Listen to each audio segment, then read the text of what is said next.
All right, let's get our guest speaker up here. Ladies and gentlemen, he's been doing our calls for a little bit of time. Not enough, but a little bit of time. And I want to thank him for his time to come on here and share some information with you about how you can build your business. We'll see him in 23 days in Dallas, Texas. He just moved to Oregon from Southern California because his wife wanted somewhere to put our horses and wanted a little bit of pond. I like it. I love it. I love it. Ladies and gentlemen, can we give a warm welcome to none other than Regional Vice President, Mr. Dean Tarrolly. Good morning. Good morning, everybody. Good to see all of you. Saw a couple familiar faces for a minute in Monterey. So good to see some of you again on here and others and everybody else. Yeah, really happy to be here. So have a message today and the theme of this month. Let me start where I always start, Mr. T. I appreciate the opportunity to be here. You know, the fact that you do this and that you are and have created a venue and an environment and a platform is like, that's the key word of the day, right? A platform for people to be able to come in here and get trained up and maybe reminded of what we have our hands on here with ACN, and to be a part of a community. That's a big part of what we do is a community. And I just think it's awesome. So I don't take it for granted and appreciate the opportunity. So here we go. So you guys, let me begin here. If anyone can put in the chat what the theme for me for this month of Thursdays is, and just see if see who's got either their notes ready or they be professional. That's it. Thanks, Rick.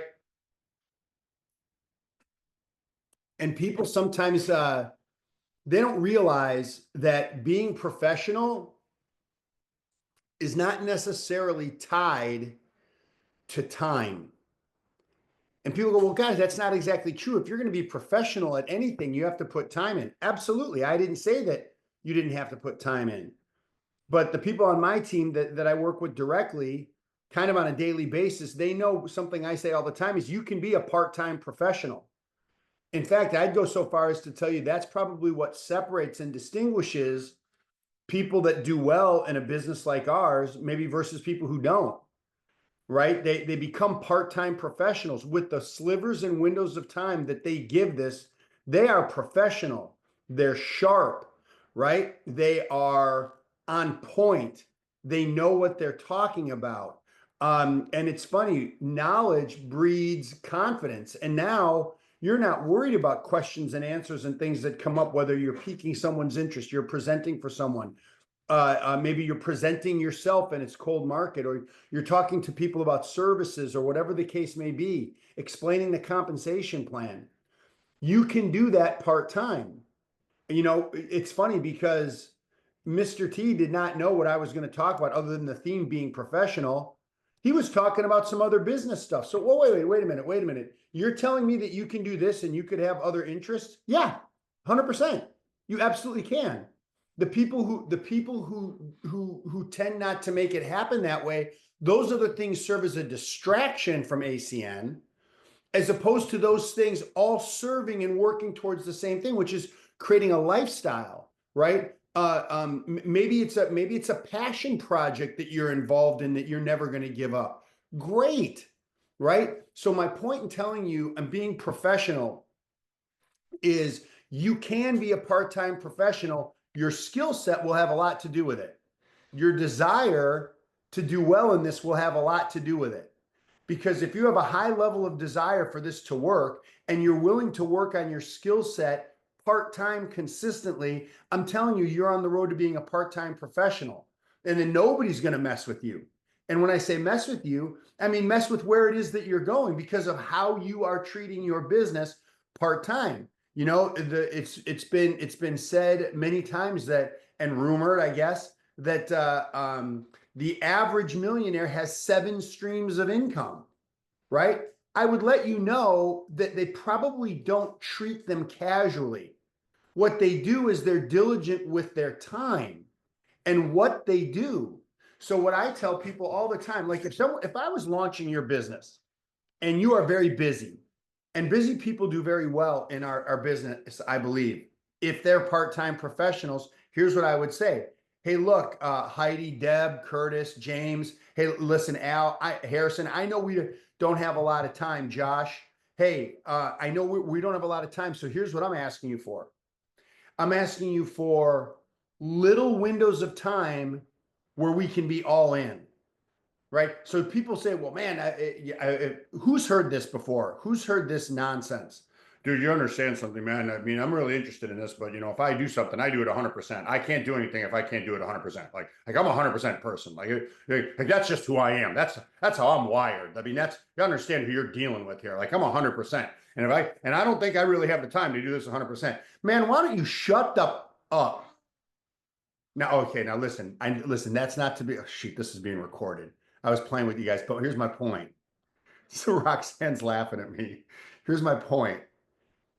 I was going to say shut the front door. Okay, here's why I say that, you guys. Nobody does anything 100%. We have too many things coming into our lives, right? We have too many distractions, elements, family, work, kids, home, stuff, bill, all that stuff. So what I tell people is this: when they say, listen, if I do something, I'm 100%. I said, look, I don't want 100%. Can you give me 10? And they go, 10? Yeah, can you give me 10%? I'll make up the other 90%. All I need from you is when we get together for, let's say, an hour, let's make it a really good, focused, productive hour. And when the hour is done, you go do your thing, I'll go do my thing, and we'll set up our next productive hour. What does that productive hour look like? Well, it could be qualifying a business partner. It could be presenting the business and, you know, getting some yeses and some nos. Those are inevitable. They both are if you talk to enough people. So when you start talking about becoming a part-time professional who, oh, shoot, I could do an hour here and an hour there. I just can't do this every day, all day. Like, look, I don't want you to do it every day, all day. It's not designed for you to do it every day, all day, especially when you're new. Am I making sense, everybody? So then what you say to those people is, hey, look, if we have a team of people that are doing this part-time professionally, now you have a lot of hours that are being accumulated of production into your business. You know, and then we get into things like the trainings, the things that Al has done, the training events, even what he's doing tonight, and up in Fresno, and then we have the national, and then we have Tahoe coming up. Oh, what do those things do? Those things build your skill set, which shortens the time frames to accomplish tasks, and now you're really becoming a part-time professional. Show of hands, is this making sense? All right, cool. So check this out. So in being professional, right? Being professional, you're going to deal with two things guaranteed. So here comes the meat and potatoes of what I want to talk about. Maybe if that wasn't enough to start. Okay, I'm making myself laugh. So here goes. When you are professional, you have to, in my opinion, accept the following. When the mission is big enough, adversities and successes are inevitable. They're necessary. If your mission is big enough, what's your mission? That's your reason why. It's what you want to accomplish. It's a lifestyle. It might be a goal. It may be a goal within ACN. It might be a position goal. It might be whatever, but that is your mission. When your mission is big enough, adversities and successes are inevitable. They're necessary. And some of those adversities and successes, they're going to come from people. In fact, I would tell you almost all of them come from people. Who on this call besides me has had people that let you down? We all have, right? We all have. You know, communication. All of a sudden someone stops communicating with you and you're like, what's going on? Like, be man or woman enough to go, hey, listen, you know what? This is where I am right now. Don't just ghost people. What are we in the 4th grade? But you know what? People do it. That's adversity, right? How many people have had anyone on their team get promoted, get a check, get a bonus, get a cab? That's a success, right? So I want you to know that those things are both inevitable and they are necessary because it's just the way that the world works. But sometimes what happens is those things happen and now the tail's wagging the dog. The result that you're getting from someone that had nothing to do with you, by the way, takes you off course. Well, that's crazy. That just lets us know, and that should let you know that maybe your mission or your course wasn't strong enough. And then there's the people who go, I do not care what happens. I am on a mission. I will help and serve and support the people on my team. If they will allow me to do that, I will do it all the way to us stopping at every stop along the way with promotions on this journey. And then you decide which, are you that person? Are you that person that everything around you could be falling apart and your mission is still intact, right? Are you that person? And if you are, there's a place for you at the top of this company. Like, you guys, I don't have a look. I got 8 to 10 minutes left with you guys. I don't have the time on this call to share with you the number of those things that have happened. You know, it might drive some of you to drink. Don't do that. But I'm just saying, because stuff happens. And the longer you're in this business, the more those types of things are going to happen. So when your mission is big enough, adversities and successes are inevitable. They are necessary, and they typically come from people. All of a sudden, you're on a call with one of your team members, and they're talking to you in a way that, like, wait a minute. Am I hearing how you're talking to me right now? Like, that's crazy talk. How you're talking to me. I'm here to help you. And then you have those things that happen where people where all of a sudden on your report, you're seeing qualified, a promotion, and you had nothing to do with it. They're both going to happen. How do you deal with it? Right? How do you deal with it? So let me talk about adversity for a second, right? Because I said, if you're a professional, you're going to deal with adversity and you're going to deal with successes. Number one with adversity, I have it right here in my notes for you guys. Al Thomas today. Here you go. Take a look at the picture. There you go. Number one is, how do you handle it? Does adversity completely take you off course? Does adversity get you to throw in the towel? Does adversity get you to take a step back? Oh God, when I hear that, oh, dude, I'm still in. I just got to take a step back for a minute. Man, come on. By the way, you're not allowed to do that in your job, because if you do that in your job, what happens? Yeah, you're fired. You're replaced, right?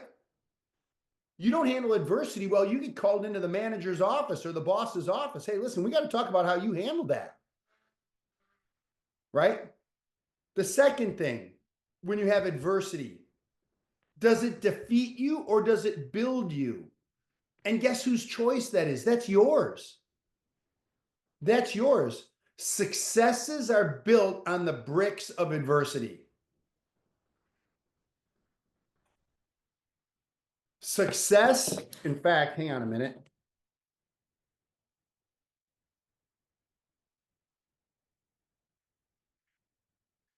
Every once in a while, not often, don't laugh at me, you guys, just to let you know that I'm in this with you. Every once in a while, I say something that's off script, and I got to make sure that I write it down, otherwise I'm going to forget it. So success is built on the bricks of adversity, right? It's going to be adversity, adversity, adversity, adversity, adversity. You peek over the top of the wall, and there's your next leader. And you would have never found that leader had you not gone through those adversities, because it's building who you are. The third thing about adversity, do you have intestinal fortitude? Do you have that strength inside, right? And that gets developed. First, it's a decision, then it gets developed.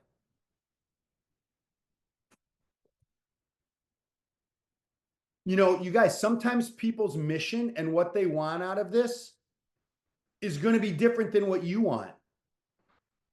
Your obligation is to provide an environment where people can win and support people in their efforts. That's your obligation as a leader, right?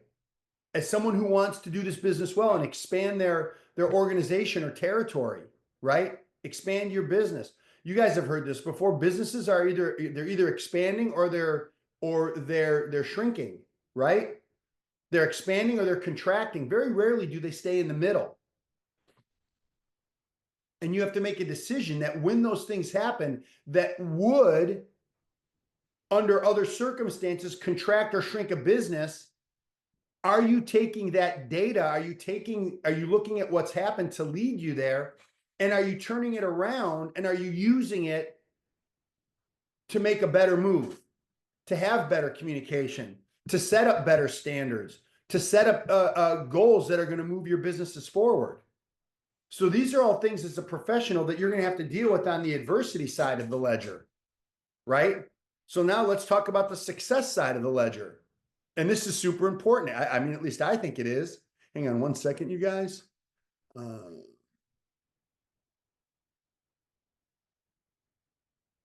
Okay, cool. So here is something on the success side of the ledger, right? First thing to ask yourself, is it you or your team? And that kind of goes to the old thing that we've trained for years and years, right? Challenges go up to your leaders and successes go down to your team. You know, I know for a fact that we've been in production over the course of the last 12 months because of the team, right? Because of the team. You know, the company does these trips and the retreats and stuff like that. I know for a fact that I've gone on those trips because of the team, right? And I talk about that all the time. You know, you don't want to be you don't want to do false humility, right? But you want to be appropriate, right? Good things are coming your way. Well, yeah, you know what? We're really lucky. We have an awesome team. That's what I say all the time. It's the team. Give credit to the team. And what's really great when you have successes is when you can give credit to your team's team, to your team's guests, to your team's prospects. So one of the things in being a professional, successes are built on stories. How many times have you guys heard us, just to use an example from someone on my team that's on the call, how many times have you guys heard either myself or Al reference Roxanne moving to Lubbock? How many of you guys have heard that story? Yeah. Why do we tell that story? That's a success story. And of course, it was super easy. There were no challenges and she had no adversity. None. Dude, adversity every day.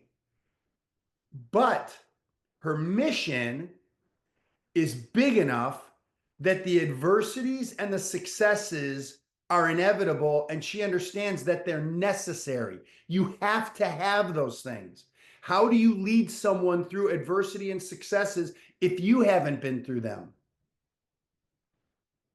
Which goes to my next point of successes. The next point is teach what you've learned. You know, when you have successes, you don't want to just teach about the stuff that doesn't work. Hey, by the way, here's a novel thought. Don't just warn and teach people about the stuff that doesn't work. How about teaching them the stuff that does work? Right? How about teaching them that stuff? There's a ton of value in that. Teach them what works. And if you're not sure what works and you're on this call, you need to get with the leader that you're working with and just have a heart-to-heart conversation. But I can tell you this, speaking on behalf of all the leaders on this call, what works is exposures. What works is phase one. Professionals create stories out of personally doing what they're teaching. So today, at 11:30 Pacific, I have a meeting with a manager at an Xfinity store, which is an internet provider up here and around the country. One of the ones that isn't in the ACN stable for whatever reason, it doesn't matter. But here's what's crazy, you guys, right? I'm going to give you an idea ahead of time about what I'm dealing with. Can I do that? Yes or no? Okay. I live in a market right up here where we don't have a lot of services in the Pacific Northwest. We don't. And in fact, Washington State is one of the states that's not approved for health sharing. That's where I moved. Great. Great. There's a pond with ducks and horses, but I can't market health sharing in the state that I moved to. One of 3 states in the freaking country. Okay. So in addition to that, I live in a rural area, no internet provider. In addition to that, no gas and electricity. In addition to that, there's a whole bunch of the areas in the Pacific Northwest where there's some challenges in terms of zip codes that they can service. And I'm going to meet a manager to talk to them about our amazing opportunity. And I know what some of you are thinking, dude, you're screwed. Like I get it, but it's not about that. Because what I'm going to talk to her about, and what I found out from our initial conversation, which is totally cold market, by the way, what led to the conversation was, I said, hey, listen, how long have you lived here? A number of years. How long have you worked at Xfinity? That it's a good gig. Yeah, it's cool, but I mean, it's a job. And I said, and here's what I said. I said, are you from here? And she goes, no, I'm actually not from here. I said, hey, where are you from? She goes, Ohio. I said, are you freaking kidding me right now? Oh my God. And she goes, why? I said, well, don't laugh at me. For our company, Ohio is the Gold Coast of our company. Ohio's like Monte Carlo. It's Ohio. And she goes, really? And I said, yes. And I said, listen, I got to ask you, outside of working here, if it didn't interfere with your schedule, do you look at other ways to make money? She goes, yeah, of course I do. I said, listen, we got to talk. Cup of coffee on me. I'm a married guy. This is business conversation, but you're super cool, right? So I said all of that in our conversation. Now I'm going to show you something else. She helped us get a situation handled with our internet here at the property. So what I did, you guys, now follow along. You guys follow along. Here's our business. In my opinion, here's our business. This was 2.5 weeks ago that this happened. And I'm only meeting her today because I went back to the Xfinity store 3 separate times to see if she was there to have a follow-up conversation with her. And she was not there any of those times. I finally found out when she was working, and I made a trip 15 miles north of where I live to go to the Xfinity store. And I said, hey, is Trinity in today? And she said, yeah, she is. I would say, I just wanted to thank her for something.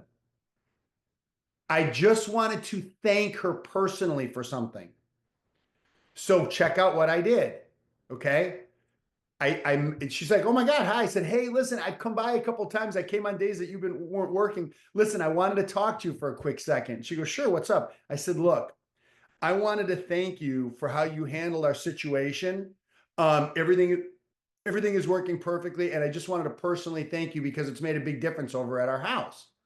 Right? You were right for the fact that you got us another internet network set up, that you sent the repair guys out. Like, it's working great, and I'm super grateful. Well, here comes the key part. Here's what I said to her. So you guys listen up. Here's what I said. I said, look, if you can give me the email for your manager or your supervisor or your regional person here, I'd like to send them an email. Everybody complains. Everybody loves to send in complaint emails.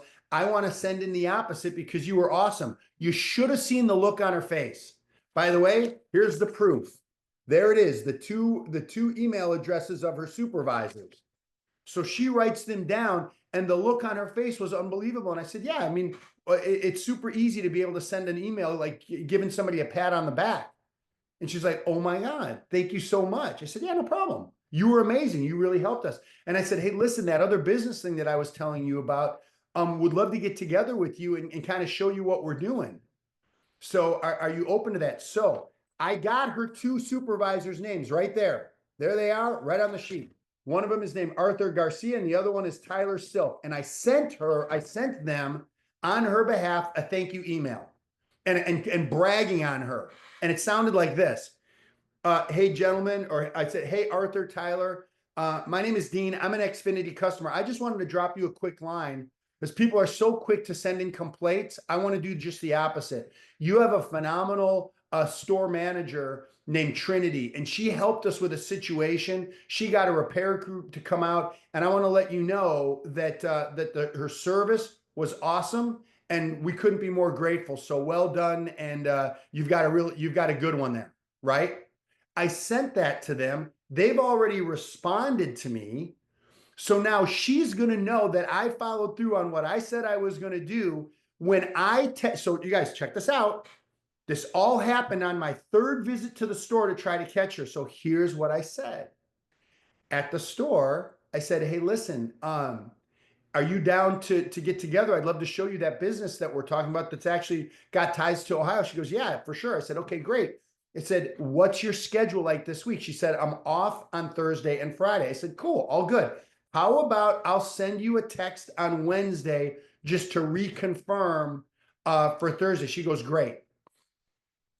Here's my text to her. Hey, Trinity. In fact, you know what? Screw it. I'll just read it to you. Just so you guys know that the stuff that I talked to you about, I actually do. So here goes. So check it out. Okay, here goes. Hey, Trinity, I sent the email to your store and district managers as promised. They both already responded to me. Also for tomorrow, how is 11:30 a.m. at the Starbucks around the block from your store? Coffee's on me, Dean. She goes, yeah, that works for me. Thank you so much. I appreciate it a lot. Absolutely. See you then. Done. So what did I do to get to build that rapport and relationship with her? We had to go in because we had an issue with our internet. She was able to solve the issue. She was really sharp. At one point during the conversation, I asked her if she's open to looking at other ways of making money if it didn't interfere with her schedule. She said, yeah, always. I said, where are you from? Ding, ding, ding, Cleveland. Oh my God, that's crazy. We got to talk. Then she did what I was there to have done, which was take care of our internet issue. She followed up on that. It was corrected. I paid her a compliment. I went above her head to her supervisors. So now she knows that I have her best interest at heart. And she really did deserve that compliment. She was blown away by it. That helped solidify our meeting. Why do I do that? Because she doesn't know me. She doesn't know me from anybody. I'm an Xfinity customer coming in. But I did what I needed to do part-time professionally to build some rapport with that person and hopefully have some excitement that she'll come and take a look at what it is that we're doing. Now, is she going to sign up? I have absolutely no idea.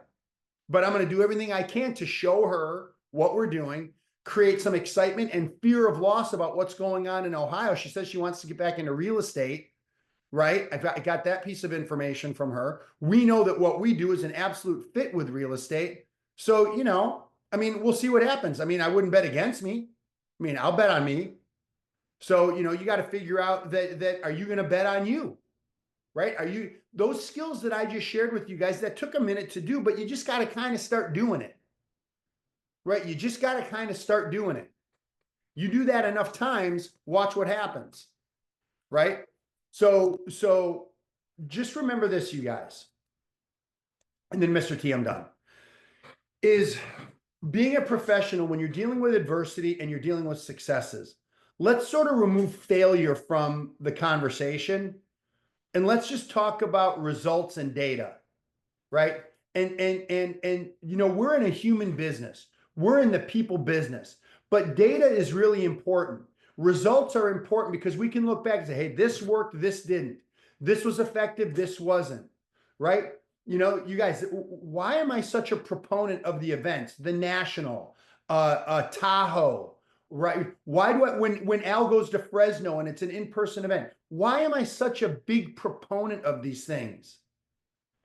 Because when these skill sets are built inside of you, you can become a part-time professional because you're not having to overthink all this stuff. It's just kind of a read and react. And then this starts to become so much fun because now you're playing, when I say you're playing the game, you're engaged with the person properly.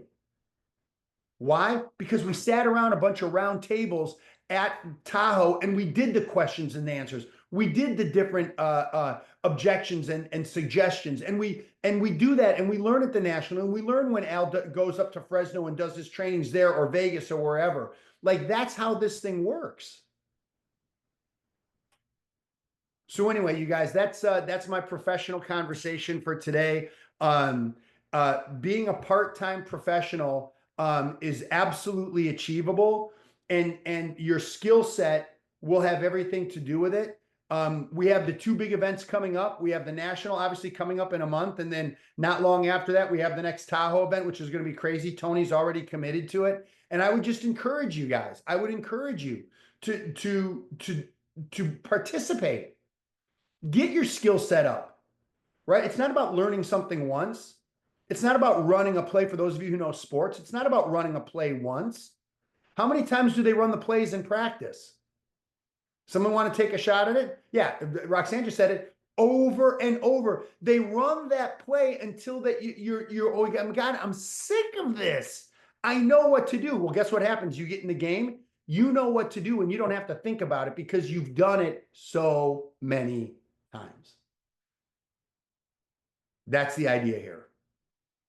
So we're working on a couple other surprises for that Tahoe event as well. I just can't talk about it yet, but it's gonna be kind of cool. But anyway, you guys, that's what I wanted to share with you. This is was this our third one? Yeah, this is our third one for this is our third one for February on being professional. So Al, I hope that was helpful, and I'll turn it back over to you.